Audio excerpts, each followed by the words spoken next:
Herkese merhaba, kanalıma hoş geldiniz. Bugün sizlerle yandan çapraz askılı shopper bag çantamı yapacağız. İstediğiniz ip türüyle çalışabilirsiniz. Kağıt ip, rafya ip, jüt ipler, yün ipler hiç fark etmiyor. Ben bugün sizlerle anlatımı kolay olsun diye, sizin de daha kolay anlayabileceğinizi düşündüğüm için yumuşak rafya iple çalışacağım. Soft rafya diye geçiyor. Tığ numaramda 4 numara. Şu şekilde söyleyeyim. Mesela kağıt iplerde 3 numara tığıyla çalışıyorum. Bu ipte 5 numara önerilmiş ama ben 4 numara ile çalışmak istedim. Çantanın daha sıkı bir formda olması için. Burada şu şekilde 2 tane parça yapacağız. Aynısından bir tane daha yapacağız. Bunu ben çocuğum için çalıştım. Anne kız kombinimiz. Belki Instagram'da beni takip edenler varsa kesin resimlerini görmüştür. Anne çantası biraz zaman alacağı için şimdi öncelikle ben size minikler için olanı anlatacağım. Anneyi de zaten ilmek sayısını arttırarak, sıra sayısını yükselterek oluşturuyorsunuz. Bu şekilde kolay anlayabileceğinizi düşünüyorum. Hemen çantamıza başlayalım. Bir zincir çekerek kapatıyoruz ilmeğimizi. Çocuk için burada 12 ilmekle çalıştım.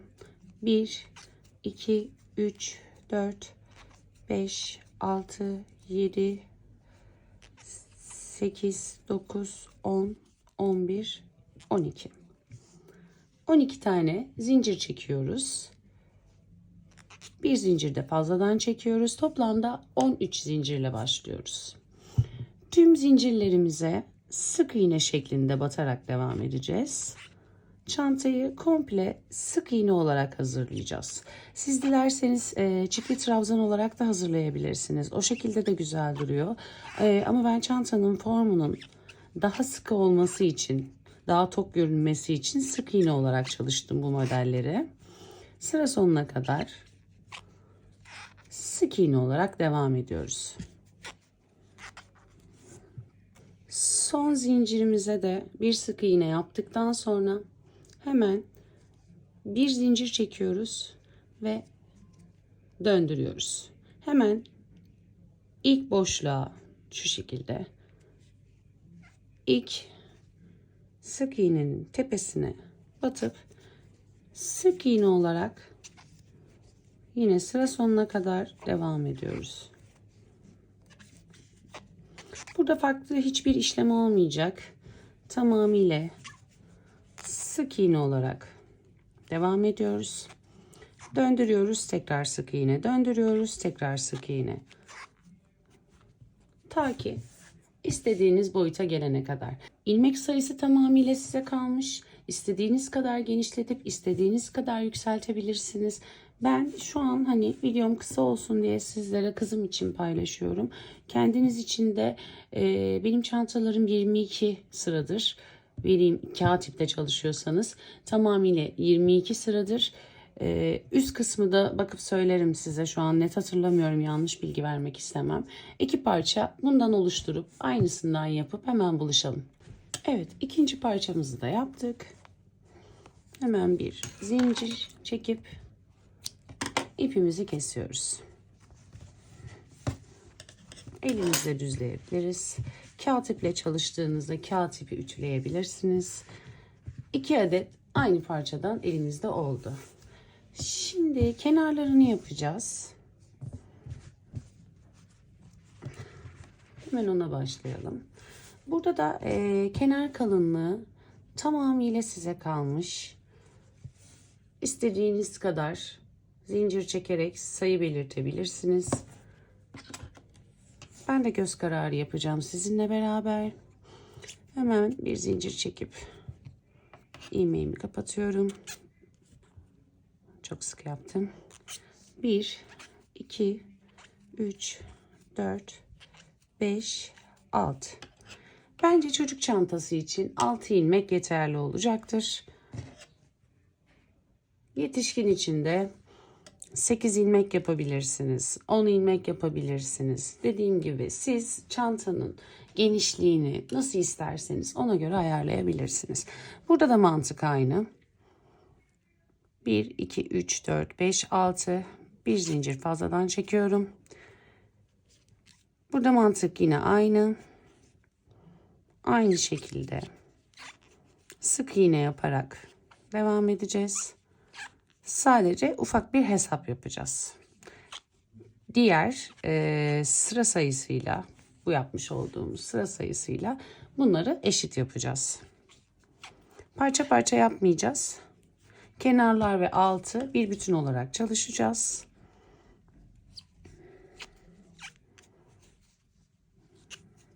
Zincir çekip örgümü çeviriyorum. Sık iğne olarak devam ediyorum.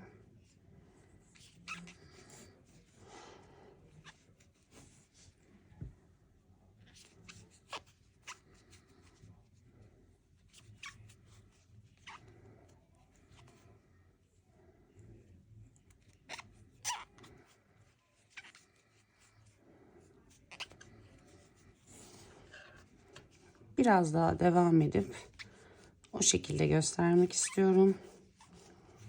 Bir iki sıra daha yapayım. Hemen beraber yapalım. Hiç videoyu kesmek istemiyorum burada.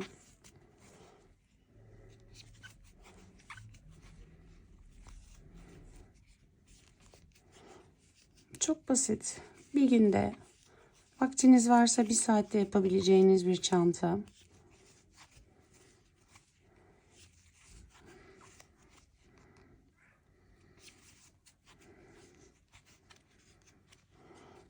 Şimdi şu şekilde oluşmaya başladı. Bu incelikte yukarıya doğru çıkarken şuna dikkat edeceğiz.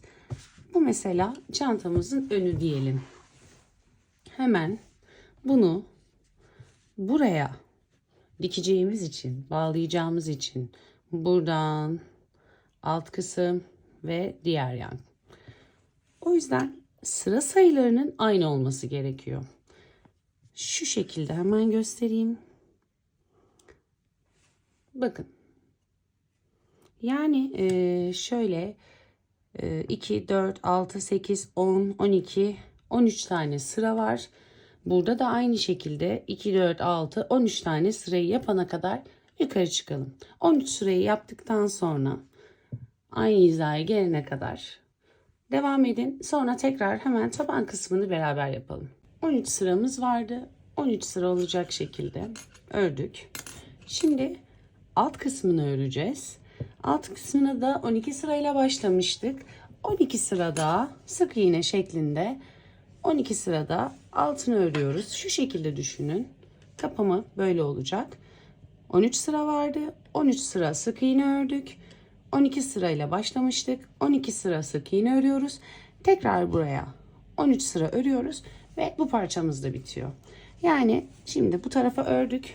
Yine aynı şekilde 12 sıra sık iğne şeklinde taban kısmını hazırlayacağız.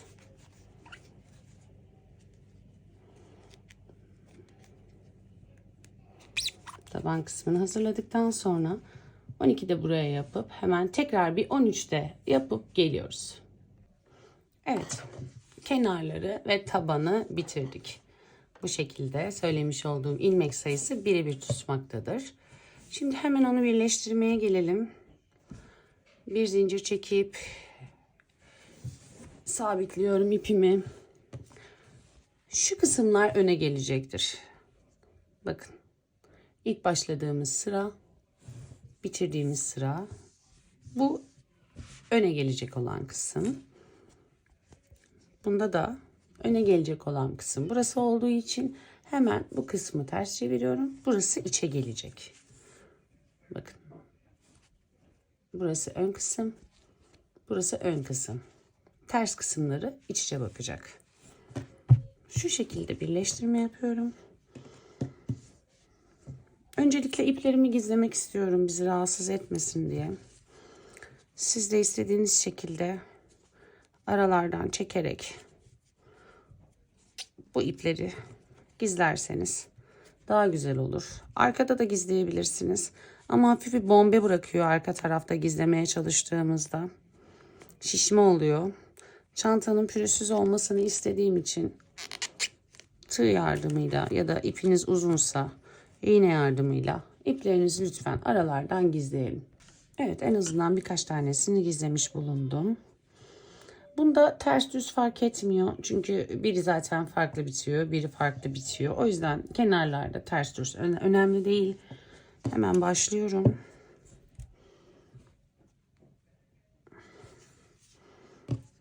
Şu şekilde hemen ilk sık iğnenin tepe noktasına battım. Burada da ilk sık iğnenin tepe noktasına battım. Şu şekilde battım. İlmek çekip çıkardım. Bunu içinde gizleyeceğiz. Sık iğne yapıyoruz. Hemen ikinciye battım. Nereden battığımı göstereyim. Şu şekilde tam ortadan battım. Arkadan da şuradan battım. İlmeği çektim ve sık iğne yaptım. Aynı şekilde görünen tüm boşluklara batarak ilmek çıkartıp sık iğne yapıyoruz. Tamamıyla birleştirmemiz sık iğne şeklinde oluyor. Aradan da tek kalan bir ipim vardı. Bunu iç kısımda gizliyorum. Bu şekilde.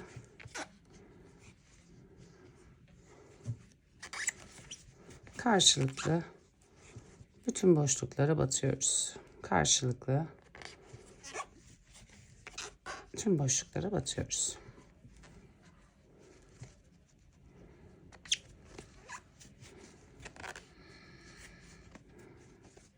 Sık iğne yapıyoruz. Başta da dediğim gibi çanta komple sık iğne devam ediyor. Devam ediyoruz. Tüm boşluklara batıyoruz. Yine karşılıklı boşluğa battım.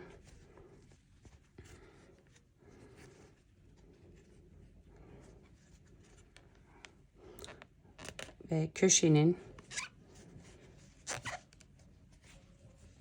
son boşluğuna da battım. Şu şekilde bakın. Burada isterseniz sayın, kayma olmasın diye. Ben de bazen kayma yapabiliyorum. 2, 4, 6, 8, 10, 12, 13.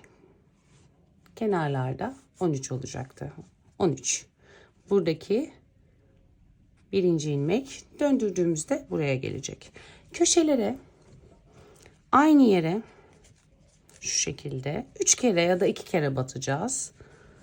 Hemen burası köşemizin ilk ilmeğinin boşluğu. Buraya batıp yine buradaki boşluğa batıp ipimizi çekip sık iğne yapıyoruz. Aynı yere tekrar batıyoruz. Tekrar sık iğne yapıyoruz. 2, 3 olsun, tam kare dursun.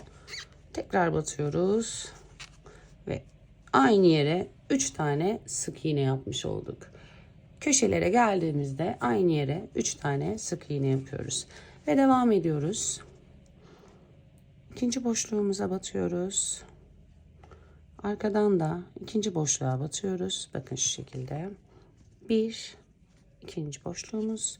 Arkadan da ikinci boşluğumuz. Hemen devam ediyoruz. Karşılıklı sıra sayılarına batmaya. İpimi içeride gizliyorum.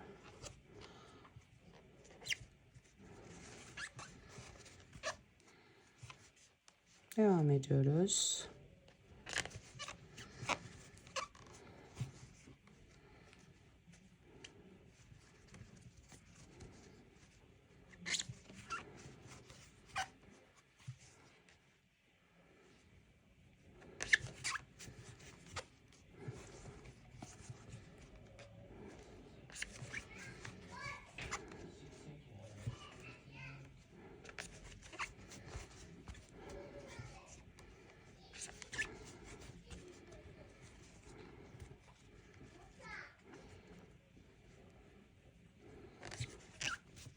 Birleştirme biraz zor görünüyor olabilir ama zor değil. Eliniz zamanla alışıyor. Evet. Bakın bu şekilde birleştirdik. Hemen yine son köşemize geldik. Buraya da yine 3 tane batacağız. Tam şuraya batıyorum. Arka kısma geliyorum.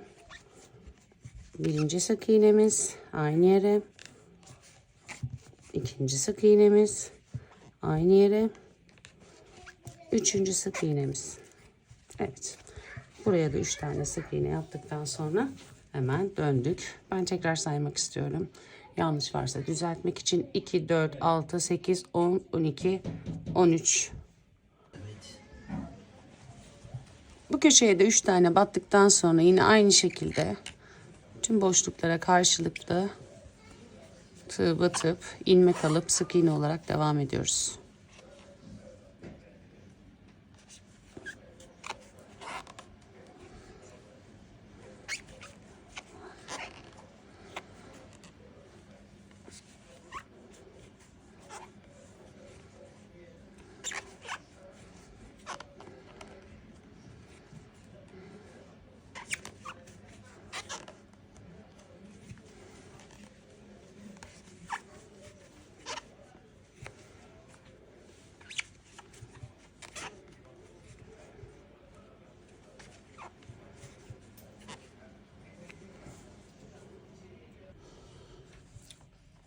Son sıraya da geldik. Son yapmış olduğumuz ilmeğin içine batıp karşıda da yine son yapmış olduğumuz ilmeğin içine batıp bir sık iğne yapıyoruz.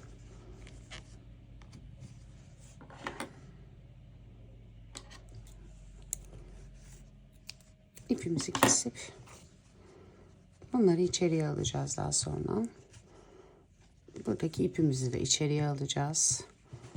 Onları en son hallederiz. Şimdi diğer kanadımızı birleştireceğiz. Dediğim gibi şu kısım ön taraf olacak. İlk yaptığımız sıra. Hemen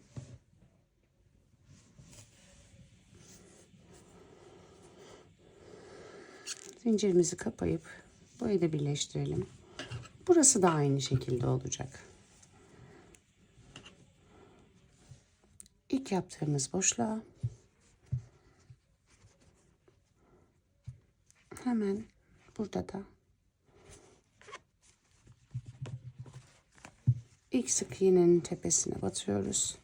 İpleri içeride gizleyeceğiz.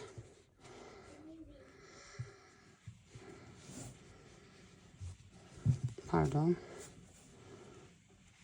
İpi gizlemediğim için takıldı. İpleri dediğim gibi iğne yardımıyla, tığ yardımıyla içeriye saklarsanız hemen ilk sık iğnemi yaptım. İpimi çekiyorum birazcık. Gizleyeceğim bunları. İkinci boşluğuma batıyorum. Arka tarafta da aynı şekilde boşluğa batıyorum. Ve birleştirmemi yapıyorum.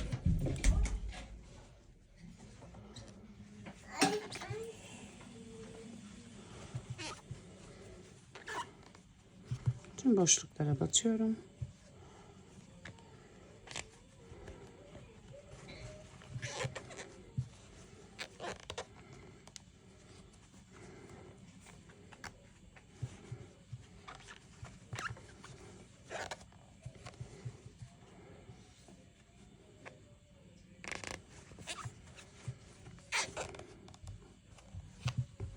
Şu gizlediğimiz ipleri birazcık çekeyim. Bombelik yapmasın.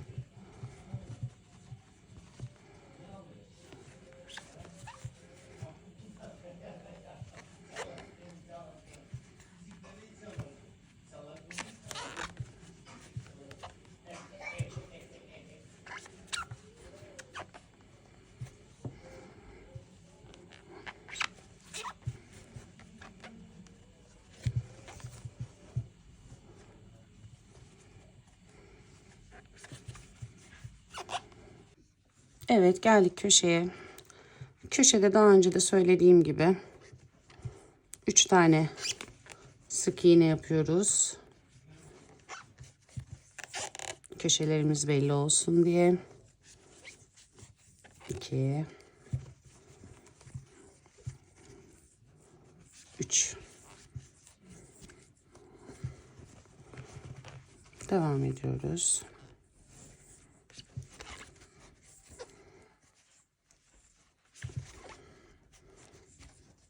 Her zincir boşluğuna batıyorum. Her zincir boşluğuna batıyorum yine. Bu şekilde devam ediyoruz. Son boşluğuma da battım. Sık iğne yaptım ve bir zincir çektim. Şimdi burayı direkt böyle kesmiyorum. Hemen buraları da toparlamak adına birer tane sık iğne geçeceğiz. Bir zincir çekmiştik. Hemen aynı noktaya, son battığımız noktaya bir sık iğne, diğer bütün sık iğnelerin tepe boşluğuna birer tane sık iğne yapıyoruz.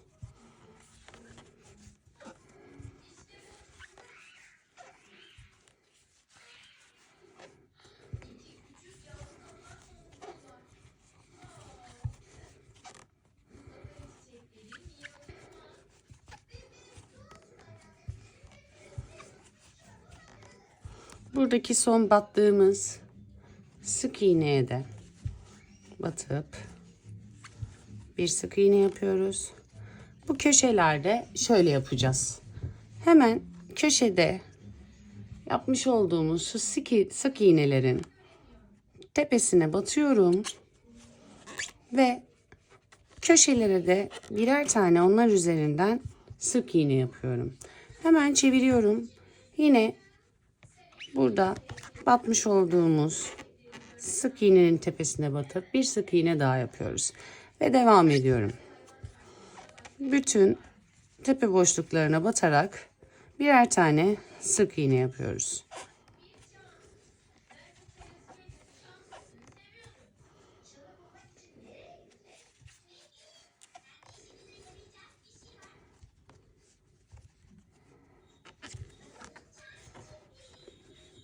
Köşeye geldik. Yine köşelerde dediğim gibi yapmış olduğumuz sık iğnenin arasından geçiriyoruz ve köşelere de bir sık iğne yapıyoruz. Döndürüyorum. Bu ipi arada gizleyeceğim. Yine köşelerde birleştirme noktaları da dahil tüm sık iğnelerin tepe boşluğuna batıyoruz.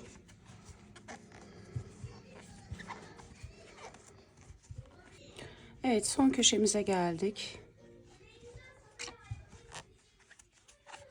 Devam ediyoruz. Yine bu köşede aynı şekilde sık iğnenin tam ortasından geçiriyorum. Bir sık iğne oluşturuyorum. Dönüyorum. Bağlantı yaptığım sık iğnenin tepesine batıyorum. Sık iğne yapıyorum. Devam ediyorum.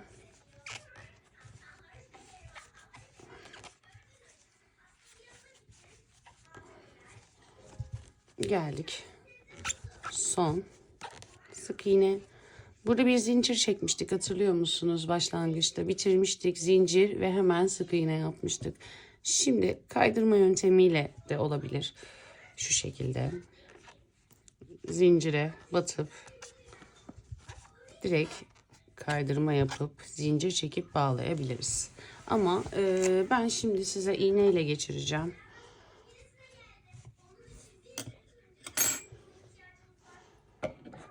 Hemen ipimi biraz uzun bırakıp kesiyorum. İpimi iğneye geçiriyorum.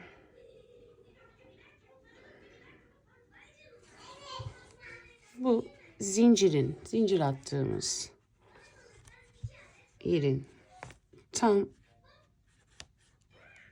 ortasından batıyorum.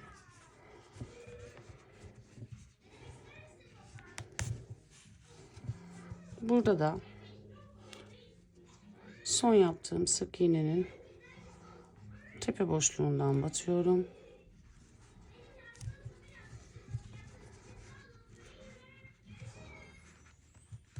İpimi geçiriyorum.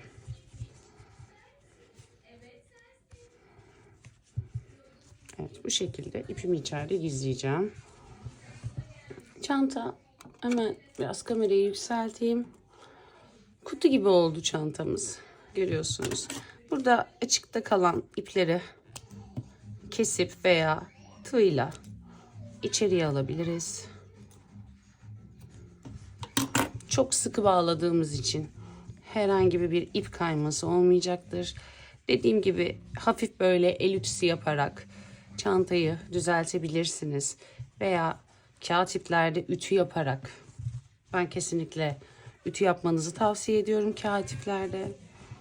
Bu çocuk boyu için olandı. Ben biraz daha kızım için yapmış olduğum miniklerden daha büyük çalıştım. Evet bakın. Kutu gibi oldu. Hemen şuradaki ipi de keselim. İçerideki iplerimizi de keseceğiz.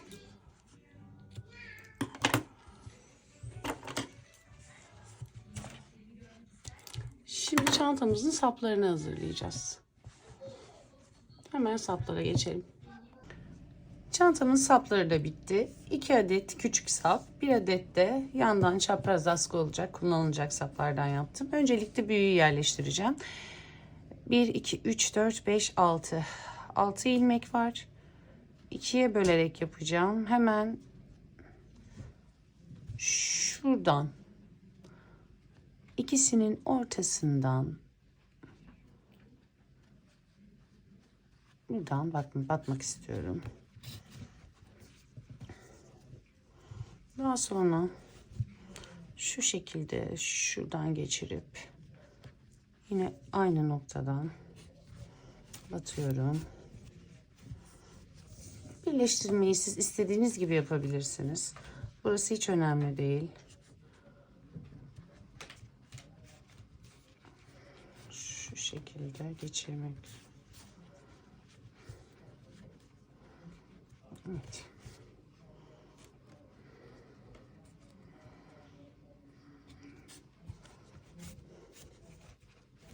Yanların her ikisini de sabitledik. Şimdi sıra geldi şu kısımlara. Bunları da sabitleyelim.